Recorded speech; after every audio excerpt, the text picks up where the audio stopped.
My presentation today will be not around a project, as all of you might know. It's about our company internally. So the problems you're facing in the projects with mobility, that's my everyday inside the company. So the title of this presentation is Strategic Decision Making with OPENBIM as leverage. Just a couple of quick slides on who we are. So we are Link Architecture. We're based in 3 Scandinavian countries: Norway, Sweden, and Denmark. We have 15 offices and we're around 500 employees. And we tend to draw this nice STARMAP of our offices. We're quite widely spread from the very north of Sweden and Norway to where we are today in Copenhagen. We operate in different areas in the sector, but I want to highlight the very first one, which is healthcare. And this is also going to be a pinnacle point of my presentation today, because a lot of our development and also a lot of our struggles happens to be in this area for good reason. I want to start out with this project. Some of you might know it, and I'm very proud of it. And it was actually just yesterday that the last patient from the very big building you know as Ried was moved from that building into the new building called Nordic. This is a project that we started back in 2012, and I was very lucky to be a part of that project ever since then to today, where it was taken, or yesterday, where it was taken into use. It was also one of the projects that we basically started out with BIM. We've done BIM projects before this, but this was one of the first big projects that we had all of the demand that you know of today. So this was my playground as BIM coordinator back in the days, making sure that we got all the correct quantities out, and so on, coordinating these projects. And as you might see, it's a beautiful project today, and I really encourage you to go to the site and experience that project, because it's amazing. This is also the start of our journey today, because I want to take you on to a journey which starts with a bit of background. Because what happened was that in 2017, the former company known as Årsagsarkitekten joined Link Arkitektur. So Årsagsarkitekten was really the ones that started out on the research project I showed you before. And so in 2017, they were acquired, or joined, by Link Arkitektur. And Link Arkitektur was on the lookout for a company that they could team up with, who had the expertise in healthcare sector. And they did that for a very good reason. In 2015, Årsagsarkitekten had their distribution in turnover almost 70% in healthcare sector, meaning that the 90 or 80 employees we had at Watson at that time, almost 70% of their turnover was put into healthcare. So we, at that point, looked at ourselves as healthcare experts. And why were we interested to join Link, and why were they interested in us? It was because that the Norwegian and Swedish markets, and also the Finnish market, was starting to put out these huge number of money into the sector, so they want to team up with a company that had great success in that area. Because we've at that point already showed that we were capable of taking really complex building projects, healthcare projects, winning them, and also executing them. So this is just a small highlight of the projects that we did at that time. There was one problem though, and this is where we take the strategic decisions. Because that the group strategy were all about, but one of the main reasons was to take on OSAC was with the healthcare. We also needed to take a look at the internal processes in the two companies that they were now merged together. Therefore, one of the group strategies was also to look at the digital. So back in 2017, me and actually Sten, who was on the Zoom meeting, and a colleague of mine in Sweden formed a cross-Scandinavian digital group to look at these 10 different digital initiatives. And this is not all about BIM, right? You can see, if you look at the screen now, this is much more than BIM. This is a pure digitalization strategy. But I want to highlight one of these. It was the initiatives speaking about seamless collaboration in digital. And why was this so important? I don't know if you've already guessed it, because we have like a star map of the offices. We also have a star map of the different programs we use internally. So we started out doing surveys, so we could find out what are the primary programs that people are using. And this is an endless list going on. So I just highlighted some of them here. We have everything from ArchiCAD to AutoCAD, Civil 3D, Revit, Rhino, SketchUp, Trimble, so on and so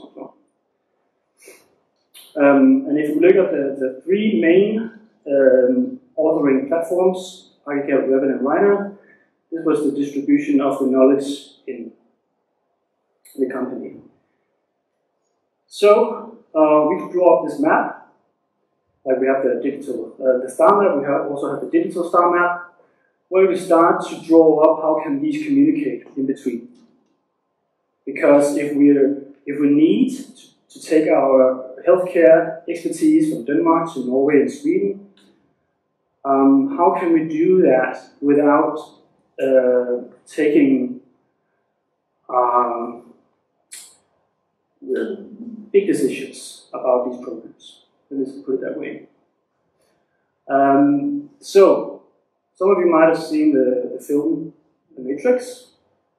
Is it the blue or the red pill? And how deep is the rabbit hole?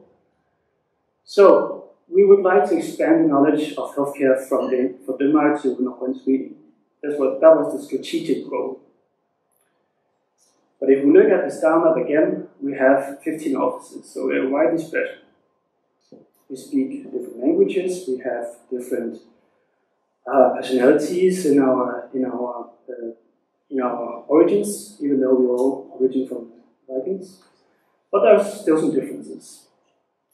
And then we have different BIM authoring platforms or applications. So, if we take, okay, that shifted a line, but the bucket should be up there. So if we take the 15 offices, 3 languages, 3 applications, and 6 expertises that we have, that gives us a combination possibility space of 3,200 buckets that we could put our 500 employees in. We would like to have the best architect for the job. Not meaning that it is a blue or red pen that you should draw on, if it's a width or if you're Norwegian or Swedish or Danish, it all comes down to your expertise. Because you are put in that project because of one thing, and that's expertise only.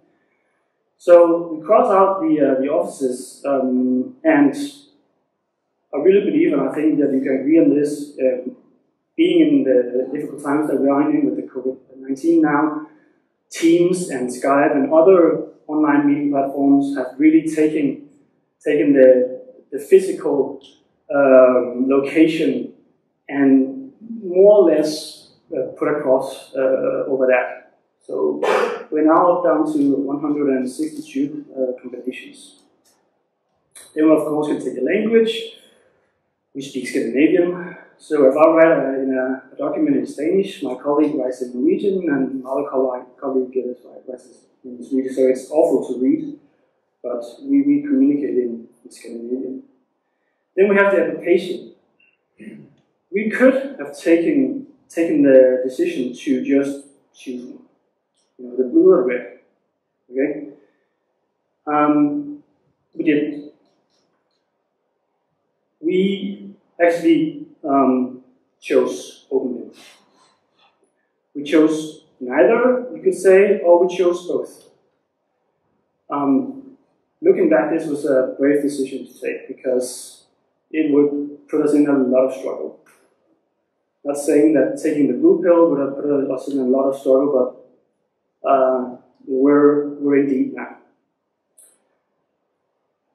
So we couldn't do this overnight. People in Norway and Sweden saw Danish people coming on board. They used another platform that they did, and also the Danish people coming on board saw Norway and Sweden using another platform. So we had to do something really quickly. So we had this letter drafted, and we said to the leadership, you need to be very precise about this in regards to your employees. So this is in Danish, you might read it, but I'll highlight some of them. In future, Link Architecture will be a platform-neutral architectural firm. Exchange internally and link between platforms will preferably be in IFC. And BIM managers in Denmark, Norway, and Sweden will standardize, harmonize BIM deliveries on both platforms adapted to the national regulations, standards, and requirements. So we have to put this out because people were starting to figure out, do we need to take our dear beloved and put it away and start loving another one, hopefully. We had to put an end to that. So that was why we chose to do this, communicate this. But this also put us into the next phase, implementation. We're still on it. But I want to take you through 3 steps today. The first one I'll start talking about briefly in a moment. The next one, we're halfway there, and then this is more or less what we hope for in the future. So I'll come back to that. We started out standardizing some paradigms for the different project roles in the different phases. So for the contract, we need to have a project key. It was essentially a table of content, you could say, of all of our paradigms listed here. So you could take that key, saying, I need to look at that, and I can then easily localize that. Then we would like to communicate to the client our BIM promise. Like if you choose Link, this is our promise to you regarding BIM. And also we would put out for our collaborations, we will put out some interdisciplinary prerequisites. Just to make a baseline that if we need to do this Link, we're also expecting this from you. This was on the contract side. This was the BIM managers, both locally and in the projects, but also the project owners and the project managers that were tied to this contract where this was put in. Then we had a project startup, where we made some agendas for the different projects, basically a template for a BIM start meeting. We developed our own BIM manual, which regarded some different things that we needed to make sure of when we started up the project. And then in the design phase, we also, this should have been the BIM manual. We were using the BIM manual and also the BIM Q&A.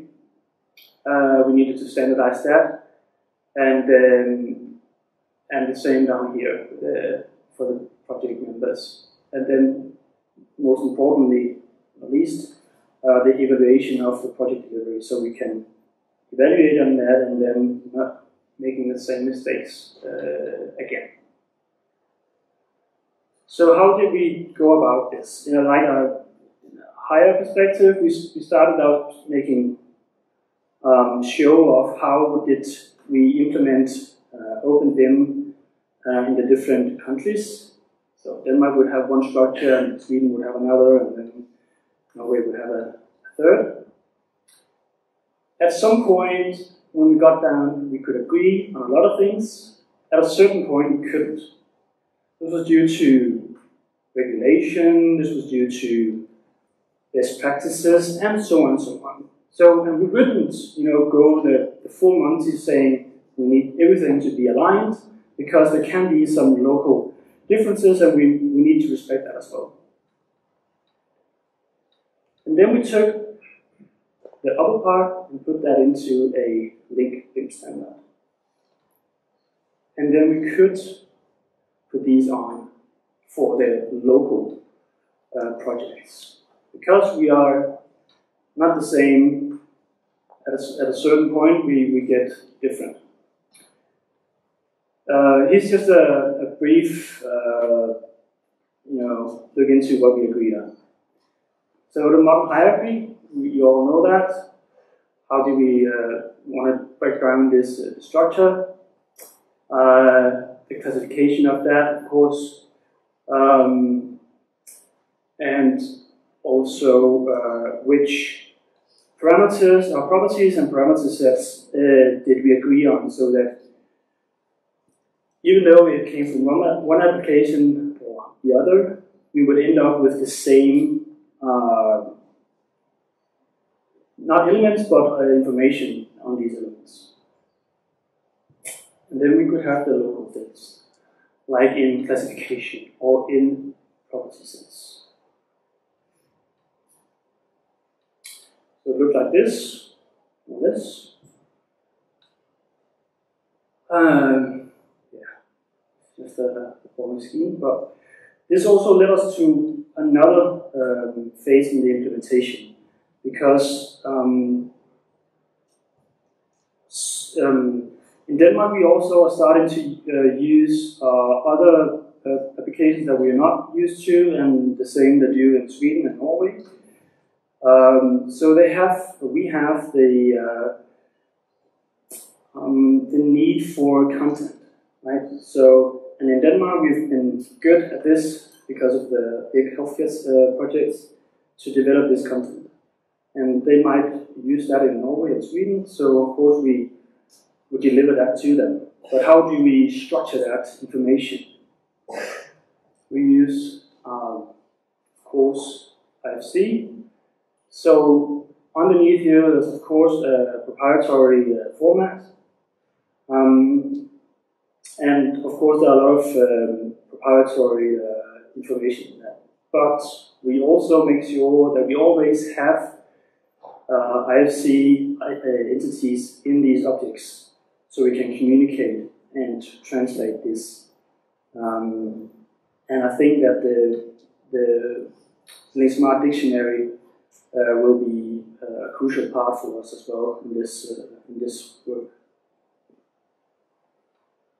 So, like low-key implementation, we actually took the entities from IFC and used it on our folder structure. So just removing the IFC prefix. So we have the beam column called IFC and IFC column, because then our co-workers would say, what's that?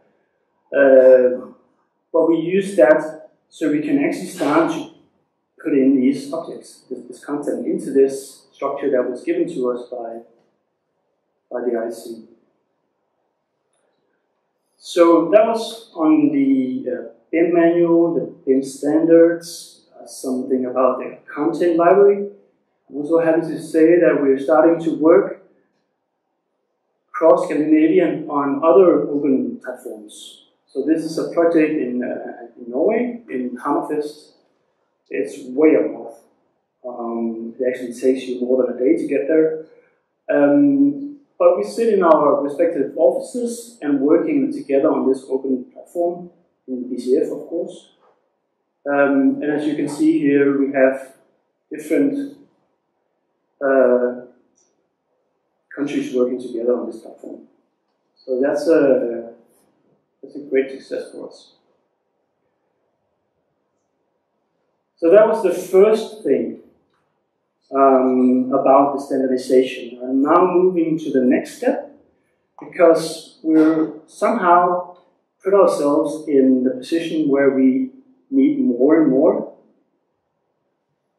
I'm not saying it's not a good thing, we really support it, but this also calls for better ways to do things. And in this case, we're just going to play this, to automate this. So now the clock turns 9:30, the script is run, and you all might know this, but we're starting to automate these tedious and repetitive tasks, because let's all agree on we need to check our stuff, but in the end, if we just did everything right the first time, everything would be much better. But we didn't need to do this, but we need to do this obviously, because there's still coordination problems between the project members. So we need to automate this, okay? And this is not fully finished yet. There's still some lagging points. We need to automate the uploading process to the web platform that we showed before. But this is actually, checking for us at a given time, so we don't have to do it ourselves. This would also mean that we could do checking more often, meaning that we can start to generate much more data than we do today, meaning that we can start to analyze those data in a more fashionable way than we do today, like in machine learning algorithms, for example. So what does the future hold? How's the time? Is it great? I'm glad that Michael brought this up with the Central Register for Buildings in Denmark, the BBR, you might know of it. Yes. This is actually an example of how we can start to leverage not OPENBIM only, but open data. So in the structure on the left, Michael had put structure, and he had put the BBR on the left, and he also put the BBR on the right. So he needs something put in, and he needs to put it out again. So this case is for a client of ours, University of Aarhus. We're doing a lot of relations projects for them, and they've put out a demand for us to put a lot of information found in the BBR into our models that we need to hand over to them again. So this is making use of DAWA, Denmark's Adressers Web API, where we can start to build tools that will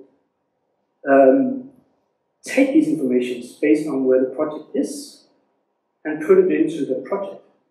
So we can start delivering that project data again. Because no one wants to sit down and manually typing in this stuff. Because one, it's a tedious job. We don't want to do that.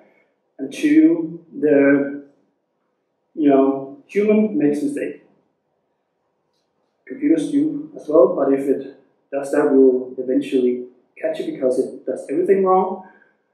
So all of this information came in nicely into the predefined parameters, and we can now deliver these data as a part of our delivery to the client. So this is one example of what we're working on, and we see a lot of potential in the coming years to gathering these information from open data sources around in the different environments that we have. Also for doing acoustic calculations and so on. There are some open data resources out there we can use.